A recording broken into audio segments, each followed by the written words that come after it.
नमस्कार मंडळी, महालक्ष्मी किचन मध्ये तुमचे स्वागत. तर मी आज ना सुका बोंबील मसाला केला होता, म्हणजे बोंबलाची सुकी चटणी. तर ही चटणी म्हणजे हा मसाला कसा केला तुम्ही दाखवणार आहे. वाटण वगैरे काही घालायची गरज नाही. बोंबील मी स्वच्छ धुवून घेतलेलं आहे, गरम पाण्यातून साफ करून घेतलेला आहे. झणझणीत चरचरीत बोंबील मसाला किंवा चटणी याचा पूर्ण व्यवस्थित व्हिडिओ मी अपलोड केला आहे, नक्की पहा. कोणतीही भाजी किंवा कोणतीही सुकी मच्छी वगैरे बिडाच्या तव्यावर खूप चविष्ट होतात, कलरही खूप छान येतो.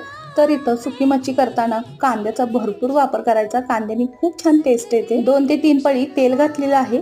4 ते 5 लसणाच्या पाकळ्या तेलामध्ये छान फ्राय करून घेतल्या. 4 मीडियम साईजचे कांदे मी यामध्ये टाकले आणि परतून घेतले. स्वच्छ धुतलेला बोंबील यामध्ये टाकला, तोही छान तेल सुटेपर्यंत बोंबील यामध्ये फ्राय करून घेतला. मोठे टोमॅटो बारीक चिरलेले यामध्ये टाकले, तेही तेल सुटेपर्यंत छान असं परतून घेतलं. चवीनुसार मीठ घातलेलं आहे. 1 मोठा चमचा कांदा लसूण मसाला म्हणजेच कोल्हापुरी घरची चटणी, अर्धा चमचा हळद टाकून सगळं मिक्स करून घेतलेलं आहे. अगदी थोडंसं पाणी टाकून छान असं मसाला शिजवून घेतला. झणझणीत बोंबील मसाला तयार आहे.